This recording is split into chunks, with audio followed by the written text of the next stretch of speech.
Good morning everyone, my name is Michelle. I hope you're doing well. As you can see, I'm inside today in the comfort of my own home. So let's get straight into this. I want to talk about the surprising search that no one expected yesterday, Monday, 28th of February. I want to start though with a little bit of fact checking, because it's not surprising that there's been a number of claims being made that there is absolutely no evidence that those things have occurred.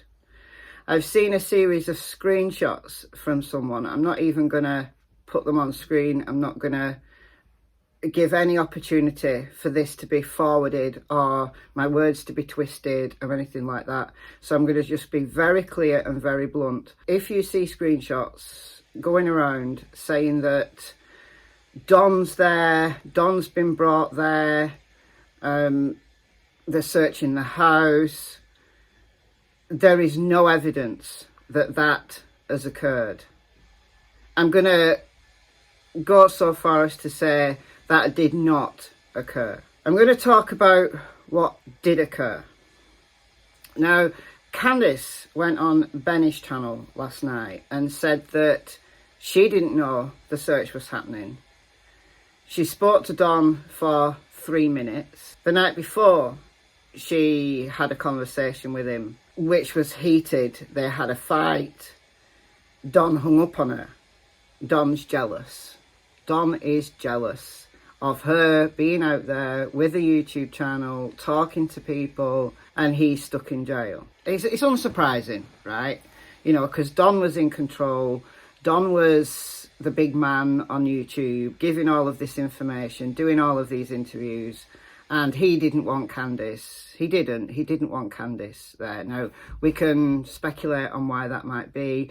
Maybe he thought that she would let things slip, which I believe she's done, so maybe Don was right. But yesterday she spoke to him for 3 minutes.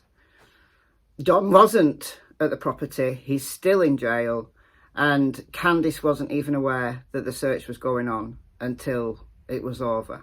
Candice says that she's on the edge of a nervous breakdown because she doesn't know what's going on. You know, that's her baby and she isn't being kept informed. Well, Candice, here's an idea for you if you ever see this video. Why don't you ring them? Why don't you badger them for information? You have the right to ring them and ask for an update on your daughter's case. It doesn't mean to say that they have to tell you anything, but at least you can call them. Obviously, this is an active investigation, and I truly believe that this case is bigger than any of us realises, and there's evidence that they're collecting behind the scenes that we have no idea about. So even if they were keeping Candice in the loop, it doesn't mean to say that they're going to tell her everything that's going on in the investigation, or even anything that's going on in the investigation. And that's normal. That is normal. Different situation, different country, but when my son was killed in 2014, there was a police investigation, including a lot of forensics, and the investigation went on for 4 or 5 months. Now, in the UK, we have police officers. When someone is killed and there's a criminal investigation, the family of the person that died gets a family liaison officer. I think it would be the equivalent of a victim advocate in the American system. Correct me if I'm wrong on that. But they're the named person that keeps you in the loop. You have their mobile phone number. You can ring them whenever they're on duty. I found that really, really useful. Now, I was active in that situation. I was wanting updates. They knew I was on it. I was ear to the ground and all that, providing them with local information that they wouldn't necessarily know about or wouldn't necessarily be told. So we had a good relationship during those 4.5, 5 months that the investigation went on. So much so, the lead investigator came to my house to tell me everything he could tell me. But that doesn't mean to say he could tell me exactly what was happening. I didn't know what evidence they had. I only knew a very kind of a skeleton of the information. The reason being is not because they thought I was involved, but they can't compromise the integrity of the investigation. When an investigation's going on, even if they have a suspect, even if they've charged someone, there's still that possibility that that person is going to plead not guilty and it's going to go to trial. In my situation, he pled guilty and it did not go to trial. He just had a sentencing hearing. But it was at that sentencing hearing that we found out the full details of that investigation. Everything that they did, we found out on that day, and that was over a year after my son had died. So it is not unusual that family members are not told what's going on. But that doesn't stop Candice from ringing them and asking them for an update. They're not obliged to tell her anything, and I'd be surprised if they did, but still, sitting on YouTube saying you're on the verge of a nervous breakdown because you don't know what's going on, I understand that feeling, but still, I think, Candice, you've nothing to lose, just ring them. Now, in terms of the search itself, the same thing applies. They don't want information out in the public domain about exactly where they've searched or why they've searched it. It compromises the integrity of the investigation. If they say that they've been to an area and that's been cleared, there's always the opportunity that an offender will go along and plant evidence or hide evidence in that, in that area because it's in the public domain that that's been cleared. So again, there's nothing unusual about them not giving the specifics of the search or why they're there. Now, we can all speculate, can't we, Cassie? Yes, we can. We can all speculate on why they chose yesterday to do another search. Has there been a tip? Is someone talking? How long was it planned? It could have been planned for a day, an hour, or it could have been planned for weeks, that they're going to come back, you know, at the end of winter before foliage starts to grow again, you know, in spring. Certainly here, the temperature is warming up and we're starting to see little signs of spring. So they're going to want to do as much as they can to, you know, be absolutely sure that the areas that they're most interested in, that they haven't missed anything before spring. Now, there's been a lot of rain there and people have speculated that maybe the increased water levels have brought up some evidence that someone's reported.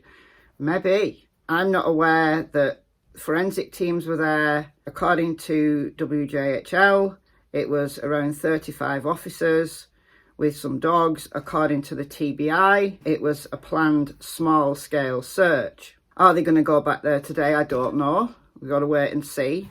You know, we're now in that wait and see period to see whether they will release any information. Now, if a body is found or remains or clothing, they may well release that information. They generally do release that kind of information while still being fairly nondescript. Again, to not compromise the integrity of the investigation. Scott H found out some information that I believe to be true, and there was a number of local people talking on social media. So I believe this to be true, that one of the roads they were searching was Bell Road.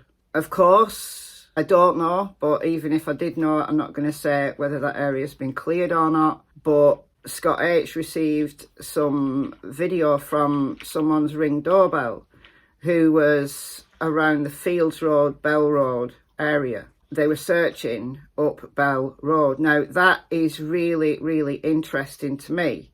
It's not the only place they were searching. The person with the Ring doorbell said that there was around 6 officers and a canine, but it wasn't a German Shepherd. Now, the picture that the TBI have released is of a search dog that was a German Shepherd, very clearly a German Shepherd. So there was more than one dog there. I think there was more than one location that they were searching. They were looking at very localized areas. So they kind of split these 35 officers up into, I guess, teams. That's the way it kind of looks to me. Bell Road is interesting, and I'll try to do this as well as I can using the draw facility, and I'm not very good at this, but Bell Road, it's a hollow, it snakes up into the mountain, and if you look at where it snakes to, where it goes up into the mountain, it ends up very close to Ben Hill Road, and it ends up very close to the areas where we know footprints were found. Now, people are arguing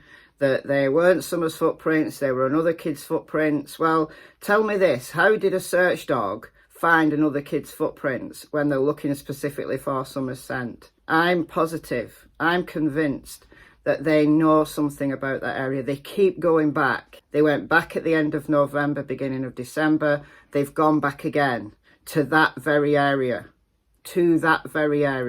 That's where they're focused. Now, it's not the only place that they're focused, I'm sure, and there'll be other elements to the investigation that are going on, kind of the desk operation behind the scenes.